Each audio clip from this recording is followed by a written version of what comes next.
Olá pessoal, eu sou o professor Saskia Ribeiro de Almeida e hoje eu dou aula de linguagens para vocês aqui no canal. E se inscrever no canal Conquiste Seus Sonhos Enem e também ativar o sininho. Isso mesmo, para quê? Para vocês ficarem atentos e atentas nas notificações, as novidades do canal. Nós temos sempre disponíveis aulas inéditas de todas as disciplinas para vocês poderem gabaritar na prova do Enem, pessoal. É isso mesmo. Eu deixo aqui, primeiramente, os meus agradecimentos ao canal Conquiste Seus Sonhos Enem e ao professor Heitor Grilo. A aula de hoje, pessoal, é a seguinte, para a prova do Enem, certo? É sobre variações linguísticas, isso mesmo. Esse nome parece um tanto grande, mas é muito simples, vocês vão ver que as ações nossas do dia a dia, coisas que nós já conhecemos muito bem, tem total relação com as variações linguísticas, pessoal. Então, eu preparei essa aula específica para vocês tirarem as suas dúvidas. Volta o vídeo, dá uma pausa, faz anotações e deixa tudo esclarecido, tá bem? Para vocês tirarem uma nota muito boa no Enem. Mas sem mais delongas, vamos ao nosso conteúdo, pessoal. Seguimos com a aula de hoje, certo? O que seria, vamos dar uma breve definição antes de nós começarmos, né? As variações linguísticas, a variação linguística, vamos colocar assim, né? É, ela é composta, né? Composta por variantes da língua que, ao longo do tempo, foram criadas pelos seres humanos. Então, por isso que tem as variações linguísticas, né? Por quê? Porque tem várias, né, mudanças, assim, que vão acontecendo ao longo do tempo, né? Então, nós vamos ver aqui, ó. Dessa forma, ocorrem as variações, né? Porque são mais de um que acontece em todo o decorrer desse tempo, certo? Composta pelos seguintes aspectos, pessoal. Isso é bem importante que você tenha em mente, tá bem? O que faz é composto pelos aspectos sociais, históricos, culturais e geográficos. Agora, vejamos, nós vamos ver cada um deles individualmente e trazer exemplos, porque o exemplo ele deixa mais claro, muitas vezes, o que a teoria está passando, não é verdade? Às vezes você lê aquele tanto de teoria e não compreende na prática. Então, por isso que as nossas aulas são assim, um pouco de teoria e um pouco de exemplo, depois exercícios para você memorizar, aprender, não decorar, o que foi dito na aula, certo? Então, das variações linguísticas, pessoal, temos que ter em mente, em primeira mão, vamos colocar assim, os aspectos sociais, históricos, culturais e geográficos, tá bem? Seguimos. Variação social ou diastrástica, isso também, pessoal. Quando você lê um enunciado ali da tua prova do Enem, por exemplo, alguma questão perguntando sobre variação diastrástica, por exemplo, ao, só que ela também é chamada de variação diastrástica, tá vendo só, pessoal? Como que a gente tem que ligar uma coisa com a outra para poder é, compreender bem o conteúdo, certo? E o que seria essa variação social ou diastrástica, certo?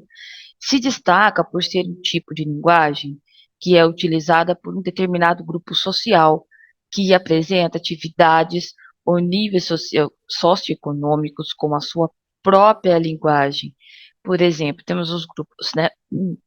Os grupos sociais, vamos colocar assim, mas é profissional, certo? Os médicos, os advogados, os skatistas, né?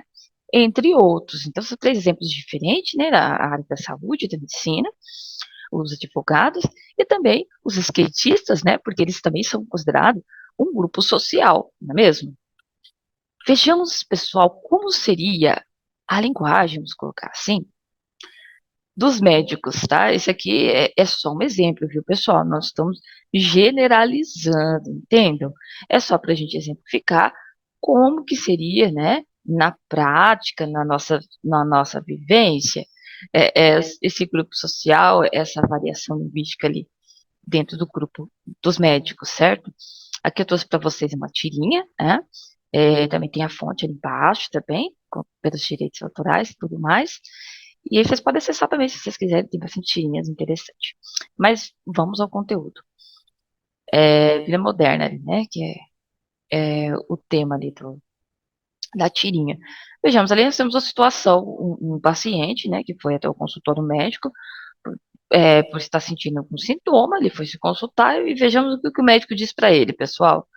De acordo com o laudo, perdão, você está com um processo de intuscência resultante de lesão inflamatória e necrose subclitaneal. É até difícil de ler. Vejamos a expressão do paciente, pessoal. Ele ficou, né, um tanto apavorado, né? Meu Deus, doutor, e quanto tempo eu tenho de vida, né? Porque subentende que tudo aquilo que ele foi diagnosticado seja algo muito sério, né? O médico dá um sorriso para ele. Hum. Ah, não se preocupe, é só um furúnculo, um furúnculo, né? Aí ele ficou pensando, nossa, então para que falar daquele jeito, né? Eu fiquei assustado, mas não é. Aqui vamos colocar assim as variações linguísticas, né? Os termos, né, que o médico utilizou ali para falar, né, eram termos desconhecidos pelo paciente, não era nada demais. Se você for colocar, né, assim, explicar igual ele explicou depois, você vê que não era nada muito sério. Mas é muito interessante, pessoal, a variação linguística. Então, quando estiver na prova ali, um texto, ou, né, não sei, de repente, uma tira, mas vamos colocar ali um texto, né, falando como exemplo das variações linguísticas, vocês vão ter em mente, mais ou menos, o que seria, né, essas variações linguísticas, os grupos que ela abrange, né? Então, é muito importante, pessoal, prestar atenção nas aulas aqui do canal, se inscrever no canal, ativar o sininho, porque você só tem a ganhar, tá bem? Mas vamos lá. Os advogados, pessoal, agora vamos lá. Olha, eu trouxe mais um exemplo aqui, ó. Juridiquês, né? Não sei se você já conhece esse termo. Tem algumas charges, né? Algumas ilustrações, e você encontra, assim, sobre advogados juridiquês, né? Então, vejamos. Data máxima vênia não adentrou as entranhas meritórias, doutrinárias e jurisprudenciais acopladas na inicial, que caracterizam mente o dano sofrido, né? Esse é o juridiquês, pessoal. Se você tivesse assim, né, passando por uma situação parecida, né, e um advogado, um juiz, eu não sei, lhe falasse isso, não ia ficar um tanto confuso, né, de repente.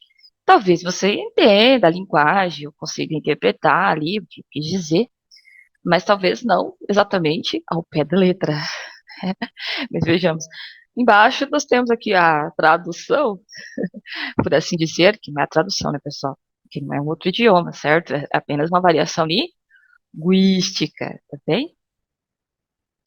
Ficaria assim, pessoal, se fôssemos, né, falar, geralmente, na linguagem mais popular, vamos colocar assim, que nós utilizamos mais no nosso dia a dia. Ficaria mais ou menos assim, ó. Dada a devida licença, não observou devidamente a doutrina e jurisprudência citadas na inicial, que caracterizam claramente o dano sofrido. Dá a se entender, né? Que tem a ver com aquele primeiro discurso ali, mas é de uma maneira diferente, né? Então é sobre isso que estamos falando, pessoal. Agora os skatistas. Pessoal, eu caprichei aqui no conteúdo dos skatistas aqui na variação linguística, porque tem uma infinidade, né? Mas, assim, eu trouxe algumas, né? Para exemplificar, senão ficaríamos a aula inteira falando sobre a linguagem dos skatistas, porque tem bastante, pessoal. Parece que não. Ah, mas o grupo de skatistas não é só para algumas gírias ali, não. Em outra aula, nós vamos falar um pouco mais sobre gírias. Então, acompanhe as aulas do canal que você só tem a ganhar. A gente vai falar um pouco sobre linguagem formal e informal. Nas próximas aulas vocês vão ter esse conteúdo, pessoal, mas agora vamos focar aqui na variação linguística, que faz parte também. Vejamos os skatistas aqui, né? Trouxe até duas imagens aqui uma moça skatista e um rapaz skatista. Mas vamos ao que interessa aqui, é nosso conteúdo. Olha, eu vou trazer algumas rapidamente, que senão, igual eu falei, nós ficaremos a aula toda falando sobre a linguagem dos skatistas, que tem bastante. Mas vejamos um termo que é utilizado por skatista. Para quem não é skatista, talvez também conheça. Eu conheci alguns, mas outros eu fiquei até surpreendido também. Vejamos. Point. O que seria o point? Também proveniente do inglês. Point quer dizer ponto e significa o local onde o grupo vai se encontrar. Acho que aí a grande maioria já sabia, né? Ah, aqui é o point aqui é o point do pessoal, essa lanchonete, essa cantina, não sei, né? Esse local aqui, todo mundo vem comer pastel, tomar refrigerante, que é o point. Todo mundo se encontra aqui. Vejamos, naipe. Né? Também pode ser naipe utilizado para indicar que uma pessoa tem estilo. Entre os skatistas, é uma forma como eles chamam aqueles que estão bem arrumados. Gostei desse naipe. Tá no naipe, hein? Né? Tá bem vestido, tá bem arrumado, assim, o estilo, né? Propriamente dito. Vejamos, truta. Truta.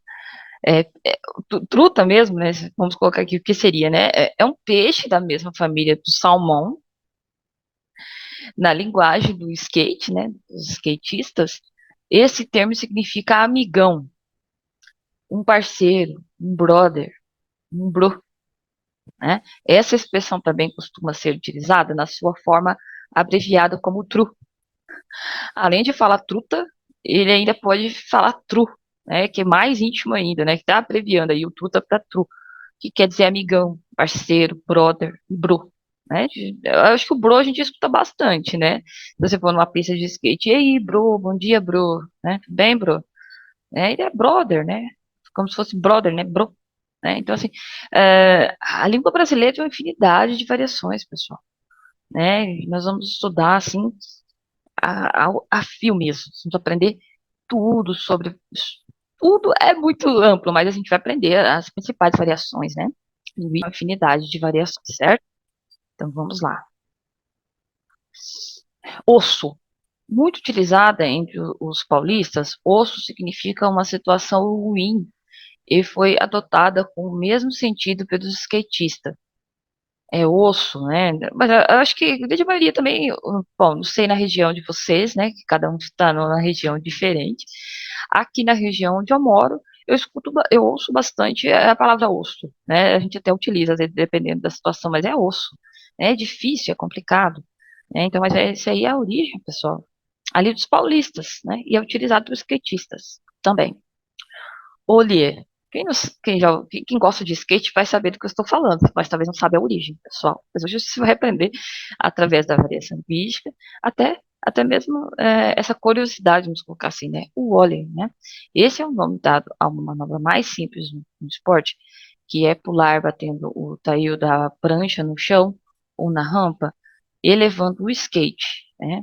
A origem desse nome é o do skatista Alan Ollier, né?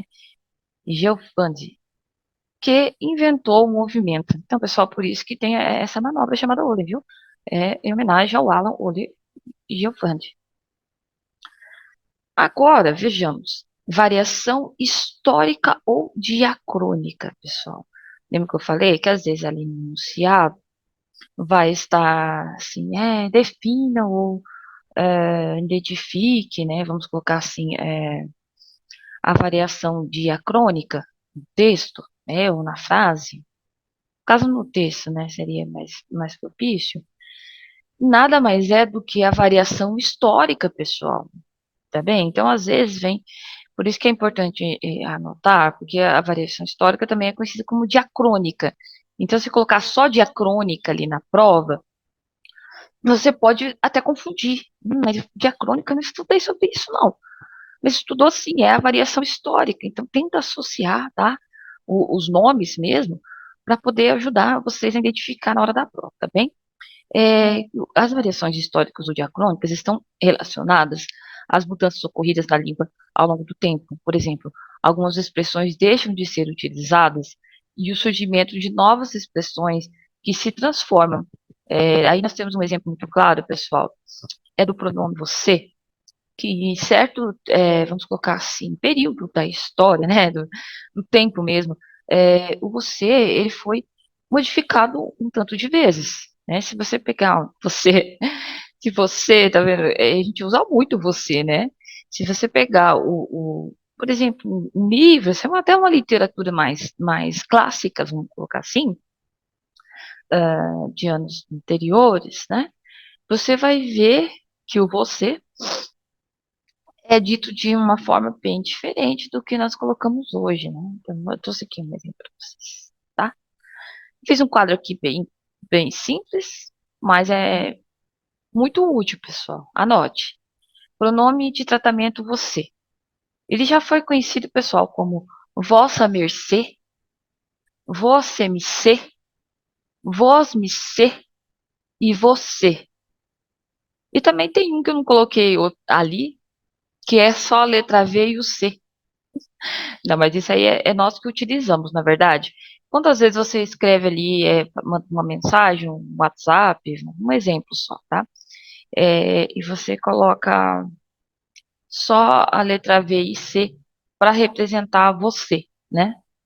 Então, geralmente vossa mercê e vossa mercê é, era mais utilizado na época para se relacionar, por exemplo, a pessoa como rei, rainha, sabe? Então eles usavam muito voz me ser, né? Voz me ser como assim, um símbolo de respeito, né? Mas é mais ou menos assim, não, é assim a evolução do você, né? Então, o pronome de tratamento você, ó, vossa mercê, vós me ser, vós me ser, vós me ser, você. E ainda tem o nosso ver e ser que a gente utiliza muitas vezes nas mensagens, não é mesmo?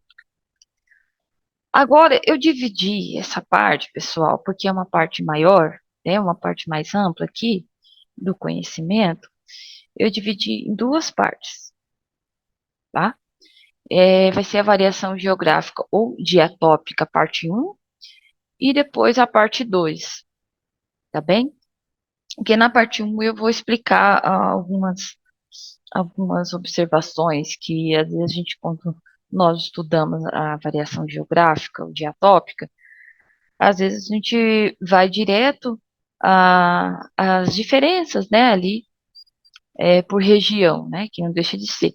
E às vezes esquecemos de nos ater o que temos exatamente em termos linguísticos contidos ali, né? Então, hoje nós vamos ver aqui nessa primeira parte a questão do léxico, das construções sintáticas. Daí você me pergunta, mas professor, por que eu tenho que ver isso para a prova do Enem, por exemplo? Porque é pertinente, pessoal. Pode cair de uma forma, às vezes, diferente ali no texto, no enunciado da pergunta ali, mas ela pode estar relacionada, sim, com essas especificidades que nós vamos ver aqui do léxico, das construções sintáticas. E quando você lê, você vai lembrar. Ah, é verdade. Então faz sentido essa frase por conta disso, por conta daquilo. Então, por isso que eu separei aqui parte um, parte 2, para ficar bem fácil de entender, tá? Porque nós queremos facilitar, que não é complicar, não é mesmo? Então vamos lá. A variação geográfica ou diatópica é o mesmo caso das outras variações, né? Diatópica. Então, memorize aí. Diatópica está ligada, é a mesma coisa, né? Que é a variação geográfica, tá bem? Ela está relacionada com a localização geográfica. Até aí tudo bem, né, pessoal? Que até o nome já, já nos deixa claro isso, né? Sendo essas diferenças de cidades, estados e até mesmo regiões, podendo variar o sotaque e o léxico das construções sintáticas. Aqui está o nosso grande ponto de ancoragem. Vocês vão prestar bem atenção nessa parte aqui, pessoal. Todas as partes da aula, né? Mas essa aqui, anote, porque às vezes você pode confundir um pouco, né? Mas olha só, essa diferença geográfica, como eu falei, pode ser de cidade, às vezes tem alguns termos utilizados na cidade, na sua cidade, que na minha eu desconheço ou não é muito utilizado. Agora, estado muda bastante, né? Tem lugar que fala, por exemplo, guri, tem lugar que fala piá, tem lugar que só fala menino, menina, né? Esse eu dei o exemplo porque é muito claro essa questão de guri, guria, piá, menino, menina, né? Tem uma diferença muito grande de estado para estado, pessoal. Às vezes você vai num lugar, a pessoa não fala menino de jeito nenhum, só fala piá, né? E em outros lugares não fala piá, nem sabe o que que é piá. Piá é marca do quê, né? Então, assim, são variações linguísticas geográficas mesmo, diatópicas, certo? E tem a questão do sotaque, pessoal. Nós vamos ver aqui, é, ao decorrer da aula, essa questão do sotaque é muitíssimo importante, né? Antes mesmo de passar aqui a teoria, eu já vou deixar uma adendo. Por exemplo, quando você escuta uma pessoa carioca, carioca mesmo, né? Que nasceu, por exemplo, no Rio de Janeiro, ela vai ter um sotaque muito nítido. Você sabe que ela é carioca, né? Por exemplo, uma pessoa que nasceu, ou talvez eu digo nasceu, mas às vezes ela foi de pequeno para lá, né? E também associou a essa variação linguística.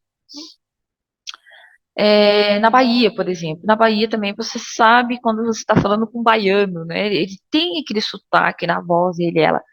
E, então, assim, e não só de estado, de região, mas às vezes até de cidade mesmo, como eu disse, né? A questão de palavra. Então, você sabe, a pessoa vê, a pessoa é de tal cidade, porque olha, ela fala assim. Ah, é de tal estado, né? Que legal. É bonito isso, né? É muito bonito isso que temos no Brasil, né? Essa questão de essa variedade, né, que deixa o Brasil mais até acolhedor, né? Vai ser uma explicação para tudo isso que nós vamos ver aqui no decorrer da aula, tá bem? Então vamos lá, seguimos.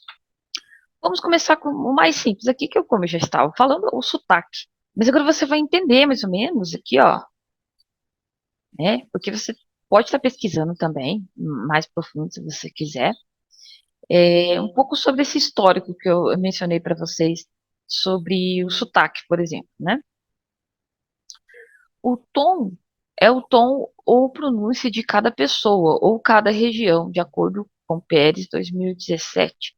Eu trouxe aqui uma citação na íntegra, mas eu coloquei ali a fonte, que é Pérez 2017, é, porque especifica muito bem, né, e explica esse processo histórico aqui da questão do sotaque, né? Porque assim, temos uma explicação, né? Não foi porque só porque nasceu ali, porque tem uma lógica histórica aqui, né? Então, vamos ver. Vejamos com atenção. Os diferentes sotaques encontrados no Brasil podem ser explicados sob o ponto de vista histórico. Sabemos que nosso país foi colonizado por diferentes povos em diferentes momentos da nossa história. Enquanto na região sul houve uma imigração maciça de italianos, alemães e outros povos oriundos do leste europeu, no Pernambuco, por exemplo, a influência veio dos holandeses, dos tempos de Maurício de Nassau. No Rio Grande do Sul, a formação do sotaque é, é ainda mais curiosa, pois além dos italianos e alemães, há influência do espanhol falado nos países que fazem fronteira com o estado. No Rio de Janeiro, que foi sede da corte portuguesa entre 1808 e 1821, pode ser percebida através do jeito de pronunciar o S, bem chiado. No norte, em virtude do distanciamento geográfico, a região ficou menos exposta à influência estrangeira, o que manteve o sotaque encontrado na região mais próxima à prosódia das línguas indígenas, né? Aqui a citação da Índica Pérez, né? Luana Castro Alves, e aí tem a referência, pessoal. Então vejamos que, como havíamos dito, esse processo de variação linguística é um processo histórico, né? É algo que foi acontecendo no decorrer dos tempos e modificando, né, a forma da variação linguística ali, da fala mesmo, do sotaque, por exemplo, né? Vejamos, agora, essa parte que eu falei para vocês do léxico das construções sintáticas, né? O que seria, né? Você pode estar perguntando, mas nós vamos aprender agora ao decorrer da aula, certo? O léxico está atrelado ao significado das palavras e os objetos, e as relações sintáticas representam que está interligada aos termos lexical que formam uma sentença. Então, o que nós vamos compreender aqui, depois vamos trazer exemplo, que na formação de uma sentença, você vai conseguir verificar o léxico, né? E as relações semânticas, porque isso nos remete à tonalidade, essas referências de variações linguísticas dentro de um texto, né? Uma sentença. Figuras de sintaxe, né? Vamos entender um pouco o que seriam essas figuras de sintaxe. Por sua vez, corresponde a um grupo das figuras de linguagem, certo? Frases, bem como na inversão, repetição ou na omissão dos termos. E agora nós vamos ver especificamente essas figuras de sintaxe. Vai ficar mais claro para vocês. Vocês vão entender. Quando se mencionar figuras de sintaxe, vocês vão compreender que elas estão inclusas de diversas maneiras ali, numa frase, por exemplo, né? Na inversão de sentido mesmo, uma frase, a repetição, né? Às vezes a pessoa fala coisas repetidas ali, de outros sentidos, ou sentido, né? Por exemplo, ele falava alto, gritava. Ele falava alto, ele está gritando, né? Mas assim, há uma repetição. Ele falava alto e gritava. Eu estou afirmando ali que ele falava bem alto, né? Porque ele até gritava. Então ali tem uma repetição. Por exemplo, isso nada mais é do que uma figura de sintaxe. Tá vendo como é simples? Às vezes o nome é um pouco diferente, né?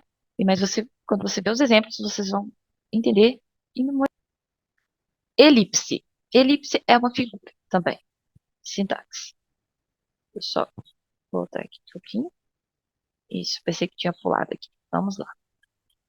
Elipse. Se trata da omissão de um ou mais termos que no discurso ainda não foram expressados, mas são fáceis de serem identificados.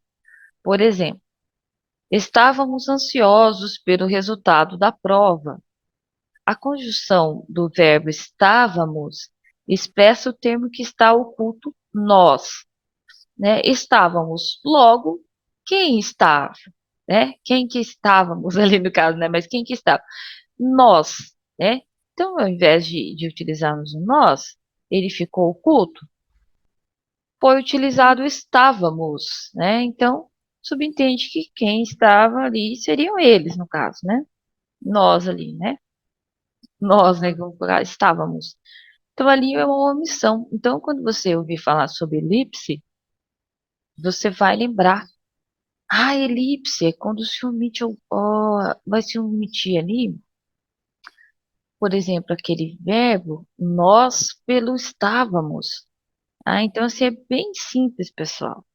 É só você anotar que vocês vão lembrar, tá? Elipse, isso para nós praticarmos e desenvolver nosso conhecimento. Então, presta bem atenção, depois nós vamos resolver esse exercício, certo? Elipse, então, nada mais é do que a omissão ali. Vamos colocar assim. A zeugma, né? Um nome também um tanto um pouco diferente, mas é simples, pessoal. Vejamos. É uma forma de elipse, uma forma de ocultar também, né? Que ocorre a omissão, presta bem atenção, de um ou mais termos na oração e é utilizada para evitar a repetição de substantivo ou de verbo. Aqui a zeugma, ela é uma forma de elipse, perdão, de elipse, porque ela tem essa característica de omissão, mas aqui ela é utilizada para poder evitar a repetição de substantivo ou de verbo, entende? Por exemplo, aqui, Carla bebeu suco, eu café. No caso ali que seria, eu deixei ali embaixo, bebi, né? No caso, eu bebi café. Mas para não ficar repetindo, porque Carla bebeu, colocar bebi, entende? Eu simplesmente separei, né, por vírgula. Carla bebeu suco. Eu bebi café. Então, para evitar o eu bebi, eu café. E não saiu o sentido da frase, né? É totalmente compreensível se Carla bebeu suco, eu café. Já deu para entender que eu bebi o café, não é verdade? Seguimos, pessoal. Hiperbato, hiperbato ou inversão. O próprio nome já diz ali, ó, inversão. Mas se não cair ali a inversão, deixar só hiperbato, você vai interligar com essa inversão, certo? Corresponde em uma oração à inversão da ordem direta dos termos da oração, seguindo a construção sintática da língua. Por exemplo, sujeito mais predicado mais complemento. Como que ficaria isso aqui, pessoal? Preocupado estava Paulo. O estado do sujeito aparece antes do nome. Na construção sintática usual seria Paulo estava preocupado. Preocupado estava Paulo, né? O sujeito aparece antes do nome aqui. O mais usual seria Paulo estava preocupado. Então aqui é um caso de hiperbato. Silepse, pessoal. O que seria silepse? Ocorre a concordância da ideia e não do termo que lhe foi empregado. Por exemplo, silepse de gênero, é, entra-se discordância entre os gêneros, sendo esse masculino e feminino, que, por exemplo, Campo Mourão é linda, uma silepse de gênero. Campo Mourão, né? Parece que está sendo masculino, né? Campo Mourão é linda. Porque Campo Mourão é uma cidade, pessoal, uma cidade no Paraná, para quem não conhece, tá? Então, Campo Mourão é linda, né? Campo Mourão parece masculino, mas ela é linda.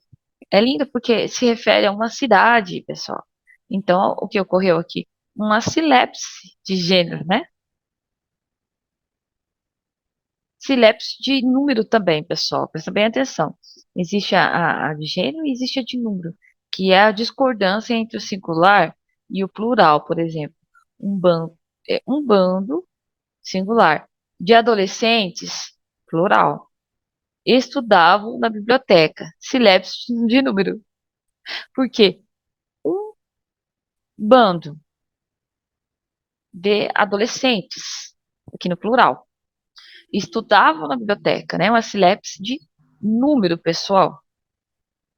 E a silepse de pessoa também, isso é muito importante. A silepse de pessoa é uma discordância entre o sujeito que aparece na terceira pessoa e o verbo na primeira pessoa do plural. Por exemplo, aqui, por exemplo, né? Todos os professores, é, terceira pessoa, está, está, estamos, né, na primeira pessoa do plural. Preparados para a gincana. É uma silepse de pessoa, né? Todos os professores, né, aqui na terceira pessoa, estamos na primeira pessoa do plural, preparados para a gincana. Uma elipse de pessoa também pode ocorrer, pessoal. Vejamos. Também temos o acideto. O que seria o acidente, né? Ocorre uma figura de linguagem caracterizada pela omissão de conjunções coordenativas, as que ligam as orações ou elementos em um enunciado, pessoal. Então, ele é bem importante, né? Ele se faz bem presente também, porque corresponde a uma figura de linguagem que caracteriza pela omissão de conjunções coordenativas, né? As que ligam as orações e os elementos a um enunciado, é o acidento. Por exemplo, aqui, pessoal, fui à padaria para comprar pães, leite, presunto e mussarela, né? Ficaria assim: fui à padaria para comprar pães, leite, presunto, mussarela. Está vendo só uma pequena diferença, pessoal?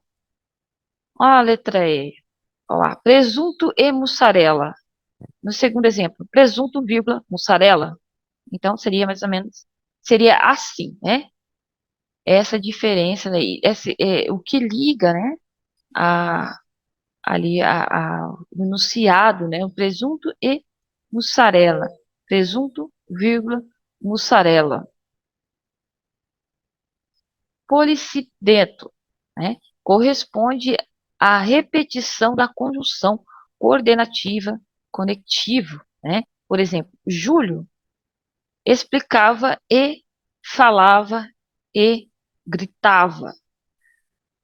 Então, lá, o que que seria o policidento? Corresponde à repetição da conjunção coordenativa conectivo, coisas que são conectadas, né? Que nós falamos anteriormente. Júlio explicava, daí afirma aqui, ó, e falava, e gritava, né? É repetição aqui, né, da conjunção coordenativa ou conectivo, né? O Júlio explicava, ele falava, ele gritava. É um policidento, pessoal. Vejamos também a anáfora. O que seria a anáfora, né? Caracteriza-se pela repetição de um termo no começo das frases. Os escritores utilizam bastante na construção dos versos para salientar a ideia, né? Então, a anáfora, ela caracteriza, né, pessoal, desculpa, por essa repetição de termos, né, que no começo das frases aqui é uma anáfora. Vejamos. Por exemplo, se eu esperasse, se eu lutasse, se eu buscasse, né? Então, vejamos aqui essa repetição. Se eu, tá vendo? Ó, se eu, três vezes aqui, não é? Se eu esperasse, se eu lutasse, se eu buscasse, tá bem? Apontando para a repetição do termo se, destacando a condição que o emissor do discurso. Também nós temos a anacoluto. O que seria o anacoluto, pessoal? É altera a sequência lógica da estrutura da frase por uma pausa no discurso. Vejamos aqui o exemplo. Esses produtos vencidos não se pode vender. Na sequência lógica, esses produtos vencidos não podem estar à venda, né? Mas aqui ele colocou de uma forma, até vamos colocar simplificada, né? É o anacoluto. Esses produtos vencidos não se pode vender, né? Então, ele, o quê? Ele altera a sequência lógica da estrutura da frase por uma pausa no discurso. Mas dá a entender que o produto os produtos que são vencidos não é para ser vendidos. E daí ele faz essa pausa ali, ó. Esses produtos vendidos, vírgula, não se deve vender. Vencidos, desculpa. Esses produtos vencidos, vírgula, não se podem vender. Né? A sequência lógica seria esses produtos vencidos não podem estar à venda. Também temos o pleonasmo. O que seria o pleonasmo, pessoal? A repetição enfática ou redundância de um termo que soa desnecessário no discurso, o qual pode ser utilizado intencionalmente, por exemplo, né? E pode intencionalmente, aqui no caso do pleonasmo, literário, né? Como a figura de linguagem, ou por um desconhecimento das normas gramaticais. Pleonasmo vicioso pode acontecer também. Nesse caso, um vício de linguagem, né? Você já ouviu falar sobre isso? Um vício de linguagem, a pessoa utiliza ali repetidamente, né, um certo termo, por exemplo, escrevendo um texto na redação, nós vamos estudar também sobre redação, e aí tem um vício de linguagem, tem que cuidar com isso, porque às vezes você repete, né, e ali essa repetição, esse pleonasmo, pode prejudicar a estrutura do teu texto e até prejudicar ali na hora da sua avaliação, certo? Então, prestar bem atenção. É importantíssimo essa questão do pleonasmo, pessoal. Por exemplo, a noite escura da Amazônia. Note que a noite já pressupõe escuridão. Então, aqui, pessoal, vejamos, é desnecessário, né, colocar a noite escura da Amazônia, né? Apenas se fosse algum texto literário, pode estar.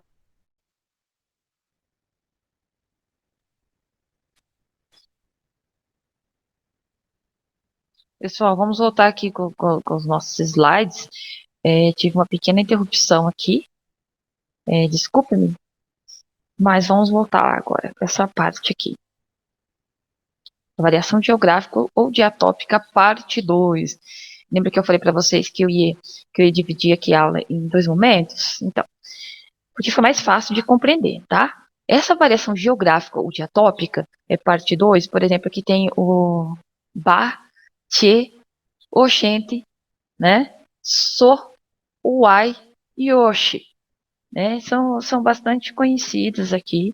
E quando você escuta uma pessoa falando um desses termos, você já subentende mais ou menos de qual região ele está falando, né? Então é muito, muito importante essa variação geográfica ou diatópica, certo? Vejamos. Variações diatópicas. Aqui vamos ver algumas diferenças de regiões, pessoal. Por exemplo, a salsicha. Em Curitiba e em outros municípios menores do interior do Paraná, é conhecido como vina, né? Supostamente seria uma variação criada a partir do nome salsicha de Viena. Essas são aqui umas curiosidades bem interessantes, pessoal, para você entender a questão das variações diatópicas aqui, certo? Vejamos. Variações diatópicas. Continuação aqui, ó. A mandioca. No sul do Brasil é chamada pelo nome de mandioca. No sudeste é conhecida como aipim. Já no nordeste é conhecida por macaxeira. Tá? Uma interessante. Vejamos outra coisa que é diferenciada, né, e dependendo da região. É a tangerina. No sudeste, ela é conhecida pelo nome de tangerina. No sul, o seu nome é bergamota. Já no nordeste, é conhecida por laranja cravo ou mimosa. Mas ainda existem outras variações para como pocã, mexerica, fuxiqueira, mandarina e manjerica. Abóbora. No Nordeste é mais comum ser chamada de jerimum. O vinagre. No Rio de Janeiro, ele é pedido como molho campanha. O geladinho. Enquanto no sul é chamado de gelinho ou geladinho, no Rio de Janeiro seu nome é chup-chup. Em Belo Horizonte é sacolê. E no Nordeste é din-din. Né? Dependendo da região, o din-din pode ser conhecido como dinheiro, né? A pessoa tem din-din, mas aqui, ó, no Nordeste, por exemplo, o geladinho é conhecido como din-din. Vejamos essas variações linguísticas muito interessantes. E o pão francês, né? Aqui na minha região, eu sei o que é um pão francês, se fala pão francês. Mas em São Paulo, é conhecido como pão francês, também como pãozinho. No Rio Grande do Sul é conhecido como cacetinho, já em Minas Gerais, pão de sal. Né? Você viu só essa variação, como interessante? É que eu trouxe para vocês, pessoal, um mapa, tá? Um mapa dessas variações linguísticas, para ficar bem especificado para vocês, anotem, tá? Desenhem aí no caderno de vocês, ou tire um print, né? Para vocês ter esse material. Vejamos, ó. Variações linguísticas, né? Vamos começar aqui por diastrásticas, né? Eu coloquei o nome mais complexo mesmo em cima. Tem a fonte ali do quadro também, do mapa, né? Melhor dizendo, para vocês memorizarem, né? A nomenclatura mesmo. vai ficar mais fácil, tá bom? Diastrásticas, né? A convivência entre os grupos sociais, que nós havíamos dito, linguagem dos advogados, surfistas, morador de rua também, as situacionais, né? Que é a linguagem modificada, decorrente ao grau de formalidade da situação e circunstâncias, né? Esse a gente vai ver um pouco mais também nas aulas de linguagem formal, não, formal e informal, tá? Sociais, ambiente em que se desenvolve o falante, né, diferença de idade, classe social, né, e também temos a diacrônica, desenvolvimento da história portuguesa medieval e o atual, nós vamos ver também um pouco mais nas próximas aulas, diatópicas, diferenças regionais, por exemplo, no Brasil, né, fala-se celular, em Portugal, fala-se telemóvel, né, significados iguais, né, dessas variedades. Temos a diafásicas, né?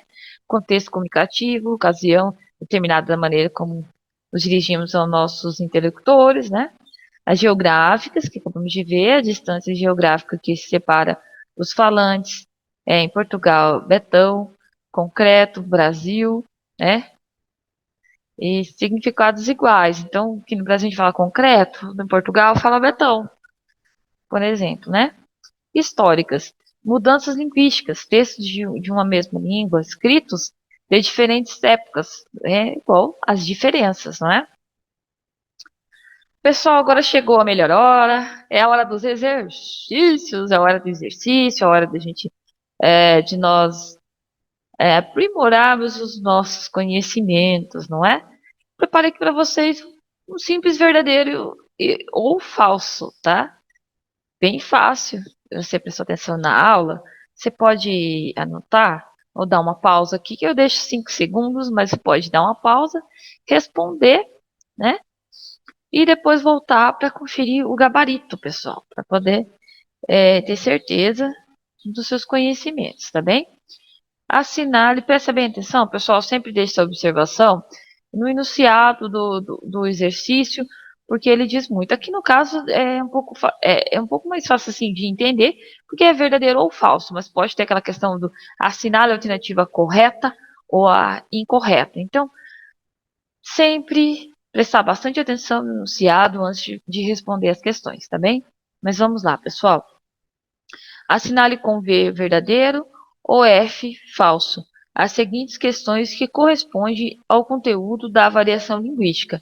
Letra A. Variação linguística, definição é composta por uma variante da língua que, ao longo do tempo, foram criadas pelos seres humanos. É verdadeiro ou falso? Pode ir pensando aí, pessoal. Letra B. Variação social ou diastrástica se destaca por ser um tipo de linguagem que não é utilizada por um determinado grupo social. Verdadeiro ou falso? Letra C. Zeugma é uma forma de elipse que ocorre a omissão de um ou mais termos na oração. É utilizada para destacar a repetição de substantivo ou verbo. Verdadeiro ou falso? Letra D. Hiperbato ou inversão. Corresponde em uma oração à inversão da ordem direta dos termos da oração, seguindo a construção sintática da língua. Sujeito mais predicado mais complemento, certo? Verdadeiro ou falso? Letra E. A noite escura da Amazônia é considerado acideto, né? Verdadeiro ou falso? Vou deixar aqui deixa eu voltar aqui e deixar os 5 segundos para vocês. 5, 4, 3, 2, 1. Voltamos com o nosso gabarito, pessoal. Assinale com V, verdadeiro, ou F, falso, das seguintes questões de que corresponde ao conteúdo da variação linguística. Letra A. Variação linguística, definição é composta por variantes da língua que ao longo do tempo foram criados pelos seres humanos. É verdadeiro, pessoal. É realmente isso que acontece. São variações que acontecem ao longo do tempo que foram criados pelos seres humanos, certo? Letra B. Variação social ou diadrastica. Se destaca por ser um tipo de linguagem que não é utilizada por um determinado grupo social. Falso, né, pessoal? Variação social ou diadrastica é sim utilizado por um determinado grupo social, não é mesmo? Letra C. Zeugma é uma forma de elipse que ocorre a omissão de um ou mais termos na oração.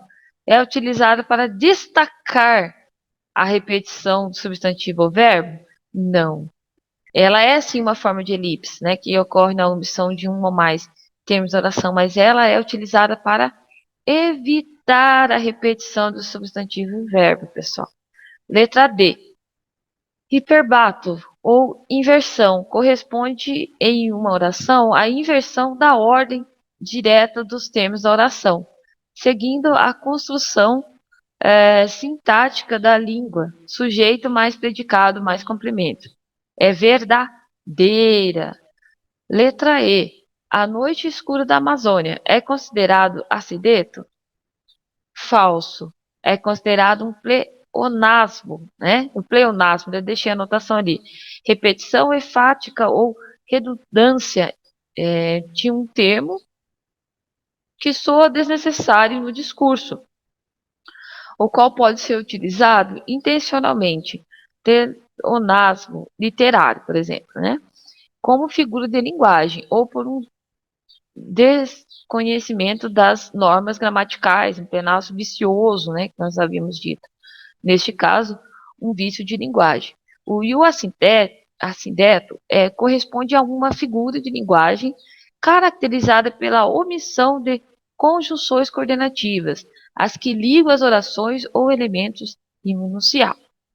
Por exemplo, fui à padaria para comprar pães, leite, presunto e mussarela. Fui à padaria para comprar pães, leite, presunto, vírgula, mussarela, né? Então, vejamos, pessoal, chegamos ao fim de mais uma aula de hoje e eu deixo aqui meus agradecimentos a todos e todas, ao canal Conquiste Seus Sonhos Enem e ao professor Heitor Grilo. Pessoal, até a próxima aula e bons estudos!